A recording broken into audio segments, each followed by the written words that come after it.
Agotavach, this is Gemara in Kiddushin, Daf Mem Beis, the Daf for Erev Yom Kippur. What greater way to walk into the Yom HaKadosh with another Daf under our belt. Psiyata D'Shmaya, we will try to as well post the Daf for Yom Kippur early tomorrow for those that would like to know that they have the Daf taken care of before Yom Kippur. We pick it up in the bottom of Mem Aleph Amid Beis. We're in the middle of discussing the sugya of shlichus, and most particularly is what is the source for that one can make a shliach. This began because the Mishnah yesterday taught us that a ish mikadesh ba'yu b'shluchai ha'isha miskadeshes ba'u b'shlucha, that a man and a woman both can create a messenger to accept Kiddushin for themselves. So yesterday we had many sources. Now, today, 4 lines on the bottom of Malfa Midvei says the Gemara, Hanicha l'Rav Yeshua ben Karcha. Everything is good, according to Rav Yeshua ben Karcha. El Rav Yonasan, the Mabek l'Hai Kra, the Drasha Achrina, Minale, what are we going to say? So who is Rav Yeshua ben Karcha and who is Rav Yonasan? So the bottom Rashi keys us in that Rav Yeshua is the one that learned out, the Nafkalei Shlichos Tekachim. That called Kahal Adas Yisrael, the entirety of Klal Yisrael seemingly kachach with one animal, and how is that possible? So the Gemara taught us it's with shlichos. So says the Gemara, that detail, the detail as to whether it's learned out from that pasuk that all of Klal Yisrael is performing one shchita is only the shita of Rav Yeshua. But Rav Yonasan disagrees and says the Gemara, according to Rav Yonasan, where do we learn it out from? Titania, we learned in a brayso. Rav Yonasan Aimer teaches Rav Yonasan, Minayin shekol Yisrael kulam yoitzim b'Pesach echad. How do we know that all of Klal Yisrael can be yoitzim with one pasuk, not one pasuk, one Pesach, says Rav Yonasan. Shenemar, as we turn over to Mem Beis Amud Aleph, quotes Rav Yonasan the pasuk, V'shachatu Isa kol kahal adas Yisrael bin abayim. And Rav Yonasan explains, Chikol kahal kulan sheichatin. Really? Is everyone shechting the animal? It's not possible. V'alo ein sheichet elo echad el mikan shekol Yisrael yoytze mi Pesach echad. But rather it teaches Rav Yonasan that all Klal Yisrael can be yoytze with one Pesach. Shliach b'kadshim minolei. Now Rav Yonasan is clearly teaching us that it's not working via the avenue of Pesach.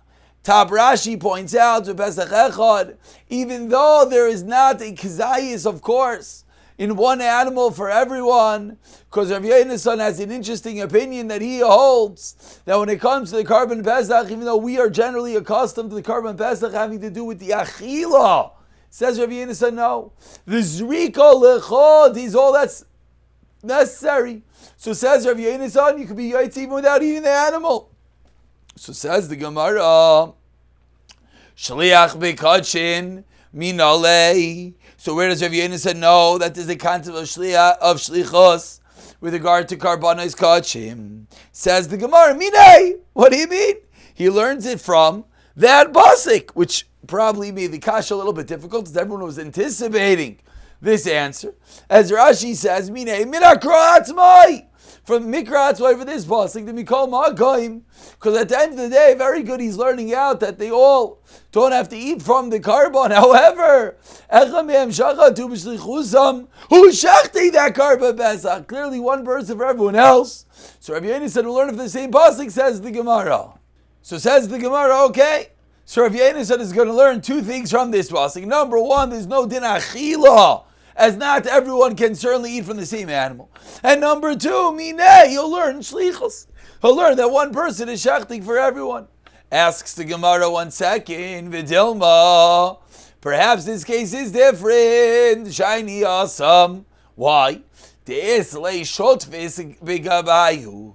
the person performing the shchita, he himself is a partner. So maybe only there is there a concept of shlichus. But maybe in a regular scenario when I'm just making you a shliach and you have no bailus, that you have no partnership, it would not work. Says the Gemara, Ella mehacha. So rather, you know where Rabbi Yonasan is going to learn from? The following. Says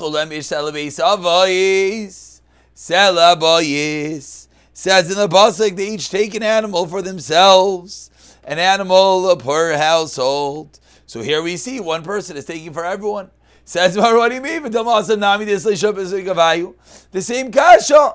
Maybe over there as well, there's an element of shutvis. Says the Gemara, you're right, but in Kain Trey Krai Lamali, why we need two psukim?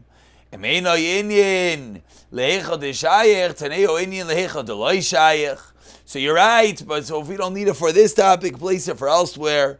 And this will be the makar, this will be the source that there is going to be shlichus. Says the Gemara, 1 second. We need this pasuk to teach us something else. We need this pasuk for the din of Rav Yitzchak. Damar Rav Yitzchak, ish zoiche v'lo yakatan zoiche. Says Rav Yitzchak that this is the pasuk that teaches us that a man, an adult, a gadol, can be zoiche for someone else, but a katan cannot. So the pasuk is not free to apply elsewhere to teach us shlichus. Says the Gemara, no. Haho, that we learn now, ish lefiach lo nafka. And therefore this pasuk is free. Ask the Gemara, vakati mi vayile, we still need the pasuk for something else. The pasuk is teaching us that you're allowed to perform the shechita of the Karban Pesach even for one person. Says the Gemara, no, because we're arguing and we don't hold such a din, and therefore the pasuk is not needed for that. Asks the Gemara about 15 lines down. First one in line is Ve'ela. Ve'ela Amar Rav Gidl Amar Rav Inayin. Shashluchai Shal Adam Kamaisai asks Rav Gidl Amar Rav, how do we know that one's a shliach is considered himself? Shen Amar explains Rav Gidl Amar Rav. The Torah says, Ve'nasi Echad Nasi Echad Mimate. Says the pasuk, says Rav Gidl Amar Rav, V'nasi echad, one nasi per shevet. Tepik le shlichos mehacha. So says the Gemara, let's learn shlichos from here.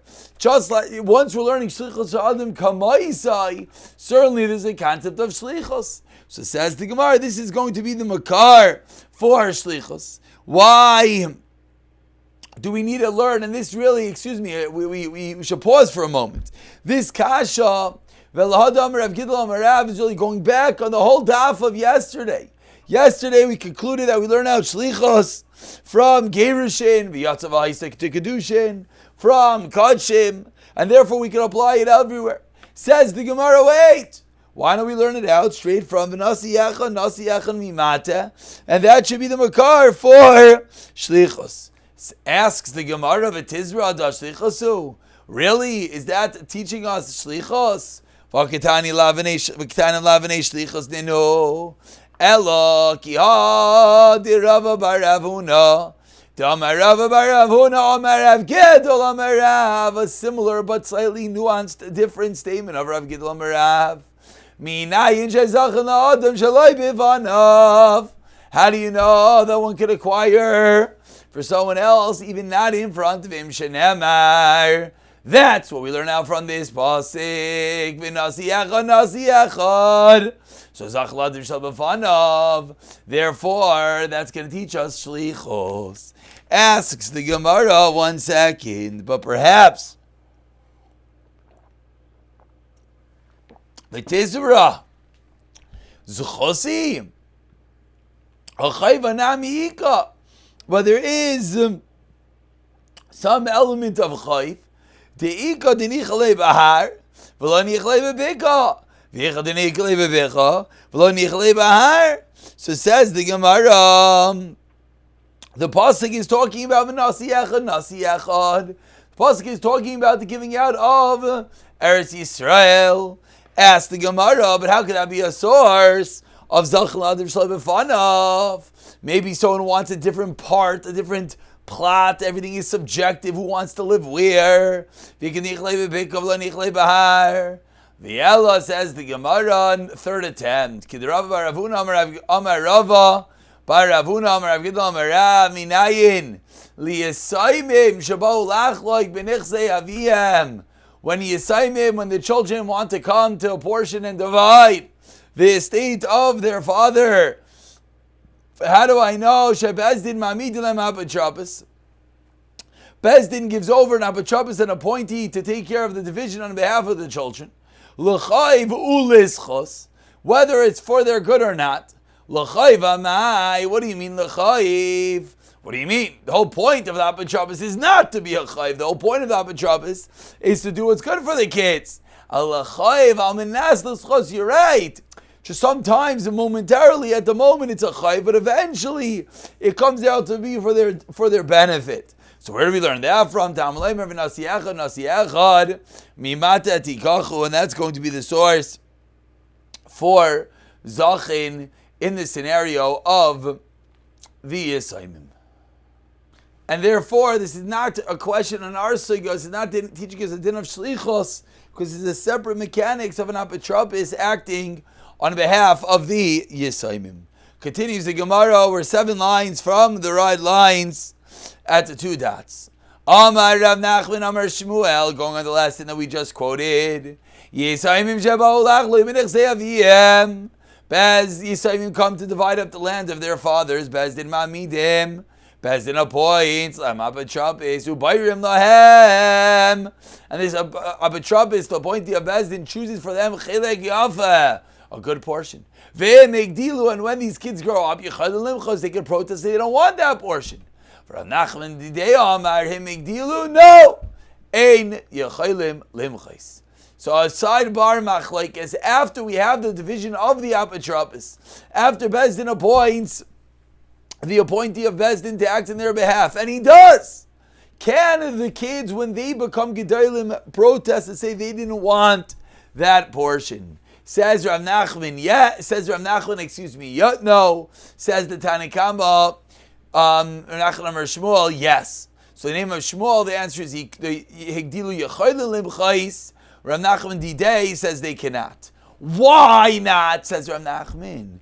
Dimkein Makoyach Bezdin Yafeh. Says Rav Nachman, if these kids come back out when they get older, it cheapens the power of Bezdin, because Bezdin gave them an apotropos. Bezdin made a division for them, and now when these kids grow up, what happens? They say we don't want it. So what koyach, what power is there to Bezdin if it's just going to revert back when the kids become gedolim? So asks the Gemara, fundamental shayla. Umi islay, first wide line, man ba'ezam and aleph. The Rav Nachman imkein ma'koyach Bezdin yafeh. Does Rav Nachman subscribe to this issue? This is a fundamental issue. An issue, are we nervous for the power of Batei Dinim? Do we have to take into account about the naysayers? That someone might say, hey look, it looks like Bezdin has no power. Are we worried about that? So we just said yes. Asks the Gemara, but Rav Nachman doesn't hold of that. How do I know? Vatanan. We learned in our Mishnah, Shomad Hayonim, the evaluation of judges, Shebichasu Shtos Oyetiru Shtos, that detracted or added on by a 6, Machron Batel, the sale goes back because it was evaluated incorrectly. Rashbag Oimer says Rashbag Rishim Gamliel Machar Kayim. Why? Why is the sale valid? The valuation went wrong. Says Rishim Gamliel Imkin Makoyach Bezdin Yafeh. Because if the sale is going to go back, it's going to again cheapen the power of Batei Dinim. That it's going to look like they made a mistake and it goes back. Ve'omar Rav Huna on the last line. Rav Nachman Halacha kedivrei Chachamim. So Rav Nachman is asking like the Chachamim, seemingly, clearly not taking into account the Makoyach Bezdin Yafeh. So why by us is he worried about such a concern?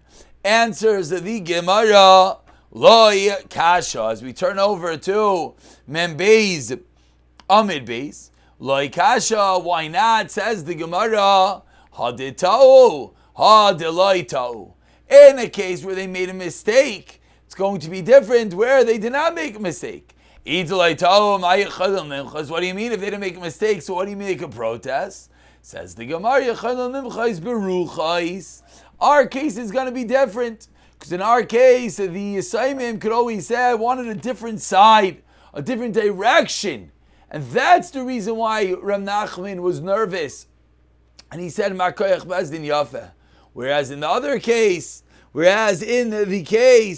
of the judges, where Rav Nachman paskind like the Chachamim, that, excuse me, I said it wrong. Excuse me, I knew it didn't make sense. Rav Nachman paskind the Chachamim that Machran Batel. Why Machran Batel? Because seemingly we're not. No, I said it right. Excuse me, I was right the first time. Why Machran Batel? Because we're not concerned about the Koyach of Bezdin. Whereas by us, he was. Answers the Gemara, the case of the Dayanim is different, they made the mistake. Whereas in the case of the Yisayimim, they did not make a mistake. So if they didn't make a mistake, says the Gemara, what are they protesting? They're protesting Be'ruchais. Continues the Gemara, Amar Rav Nachman, third line, Mebeis and Mebeis. Ha'achin shel chalku. Brothers that divided, Harehein kilakuchais.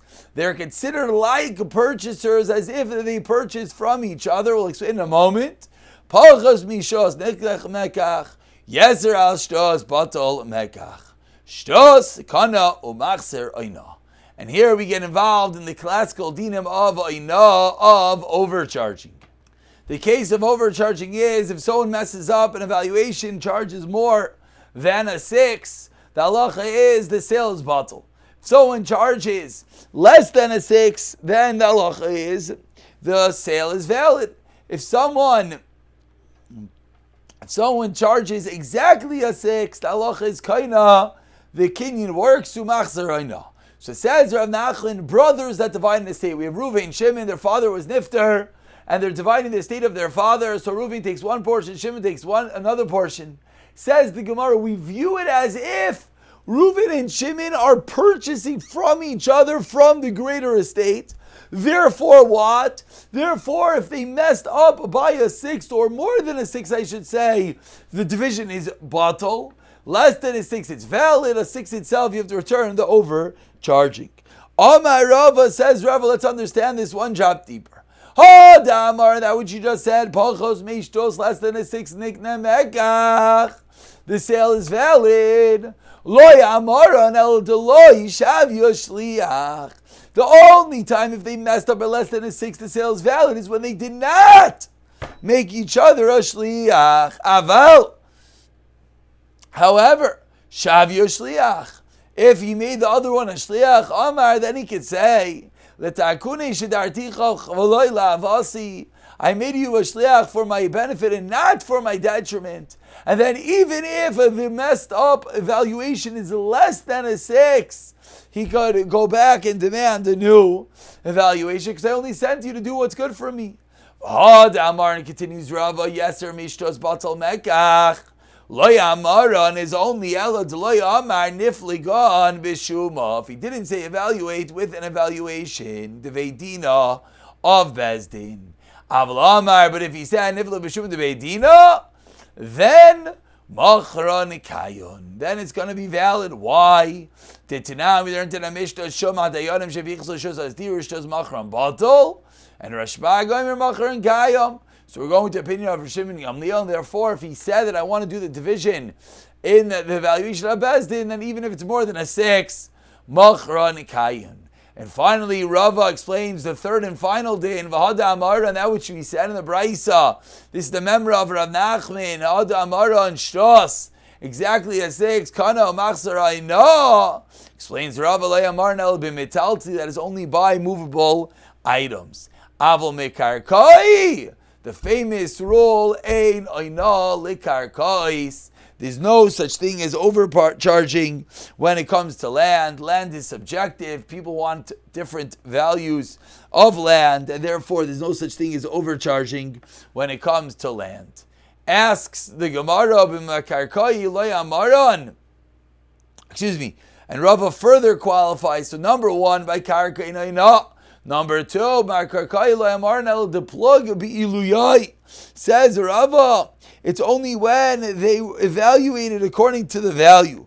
Avol plug b'mishchasa. But if they evaluate the estate not according to the value of the land, but rather according to the size of the estate, lai, then no, if the mistake was in the measurements, then it is not a valid division between the brothers, and then they would indeed have to do it again. Where do we see such a differentiation? It says the Gemara Kidei Rabba. Da'amar Rabba teaches Kol Davar Shebimida Shebimishkol Shebiminyan, any item that is counted, that is weighed, that is numbered, afilu pachais mechdei oina, even less than the amount of oina, less than a 6, nami chayzer goes back. And the simple explanation is, if I think I'm buying 5 items and I only got 4, irrelevant whether it's a 6 or not, lemais, it's not the same number. And I was precise in the number, and therefore it would be chayzer. Asks the Gemara of Ahaditanan, that which we learned in a Mishnah. And this is going back on the concept of shlichos. Approximately 20 lines to the bottom on Beizam and Beis. First one line is Hashaleach. That which we learned, someone sends a be'ira, someone sends a fire in the hands of a chayyur shaytav and someone without das. Potter midini ad v'chayv dinei shemayim. Sheileach bi'ad bikeach. If you send the fire in the hand of a well-minded person, bikeach chayiv. The sender is not chayiv, but the person who brought the fire in his hand, he's chayiv. Asks the Gemara, so the Gemara asks the classical kasha on shlichos. Once we ascertain that there is a shlichos, and we finally found the makar, so says the Gemara, 1 second. If I said something with a bikeach, what's the halacha? He's obligated. Why? Why don't we say shlichus al adam kamaisai? I sent him, so I should be obligated. Explains the Gemara, shiny awesome, such a case is different. Why? Dein shliach l'dvar avera. The classical, when you jump off a bridge, answer. Meaning, someone does something wrong. Why did you do it? Because he told me to. Very good. But when you jump off the bridge, if he told you to, Tamrina, we say to him, Divri Arav, Divri Atalmud, Divri Mishayim, what are you listening to someone to do an Aveira? So when I sent the fire in your hands, I am not culpable. You are obligated. Why? Because you should not have done it. Because Divri Arav, Divri Atalmud, Divri Mishayim, you have to know better than to listen to someone telling you to do something silly. Tanya continues the Gemara with another kasha on shlichos. That was you learned in a brayso. Shliach shlayasa shlichusa in regards to me'ilah, which is a misuse of properties belonging to Hektish, the Beis Hamikdash. Shliach shlayasa shlichusa. If I send someone, should say it's an aveira. If someone says someone to get something from the Beis Hamikdash and the shliach does not listen, shliach mal, then he, the one who did the act, is oiver me'ilah, considered misusing the Beis Hamikdash property. Asa shlichusa, but if he listens, then what? Balabayis mal. Then the one that sent him is over mi'ilah. Ki asa shlichusay de balabayis miyamal. So ask the Gemara, so what do we see from here? If I go tell Ruvain, go use that animal for whatever purpose that animal really belonged to Beis Hamikdash, to Hektish, the halacha is, if he listens to me, I, the sender, am chayiv, I am all. It's considered that I misused the property of the Beis Hamikdash. Asks the Gemara, why is that true? Nema ein shliach ledvar aveira. I should tell the guy, very good, I told you to do it, you should not have listened. Ein shliach ledvar aveira. Answers the Gemara, shiny mila is different rules. The yalfa chet mi truma. Explain out from truma. Ma truma mishavi shliach av mila nami mishavi shliach. Even though it is indeed an aveira. V'neilav mina. Why don't we learn out from it to all cases of yesh shliach l'dvar aveira? Misham explains the Gemara, Davi milo shlichos yad shneiksuvam ba'in ka'echad v'chasheiksuvam ba'in ka'echad ein melamdin. Mila and using an item is 2 entities that we cannot learn out from. Me'ila hada amara and sheichas yad maihi. Titania, we're going to stop over here, and in tomorrow's daf, we'll pick up from here explaining where is this concept of sheichas yad, of utilizing an item that's in your charge that will be similar to Mila and therefore break the rules, but thereby concur with a shleich ksuma ma'in kechad and not be able to teach us yishliach ledvar aveira.